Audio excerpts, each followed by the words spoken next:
هذا اسهل بريوش تقدروا ديروه في رمضان. هذا ماشي اسهل بريوش في الكره الارضيه، هذا اسهل بريوش من يدخل قد الدنيا. دبها مع الله. لي زانغريديون تاع البريوش تاعي واش فيه؟ عندي 500 غرام فرينه، عندي 15 غرام خميره، 100 غرام سكر، 30 غرام لحظه، 8 غرامات ملح، 15 غرام لافاني. خلطوا النواشف وحدهم ونزيدوا زست دورانج وزست تاع السيترون، ونلموا لاباط تاعنا بالماء وشويه حليب، ايكيفالون تاع 300 غرام، 150 غرام حليب، 150 غرام ماء.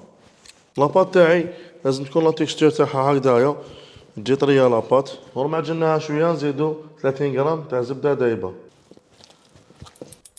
ور معجنا لاباط تاعنا نخلوها تخمر لمده نص ساعه.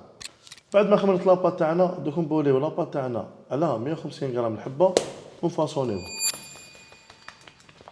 دوكا نفاصونيو بريوش تاعنا هكذايا بهاد لا فاصون هكذا، ونزيرو عليه. وبعد نغلقو عليه هنا هكذايا. شو لاباط تاعي خفيفه بزاف راهي هايله. ونحطوها في السنيوه ونخلوها تخمر.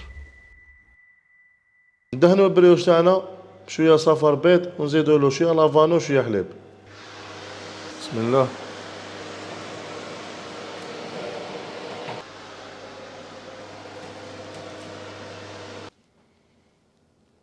بسم الله.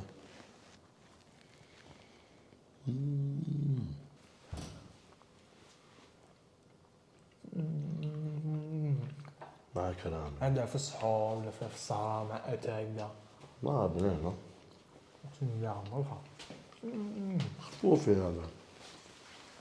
هذا هكذا وحده بني مركا. وكاجو.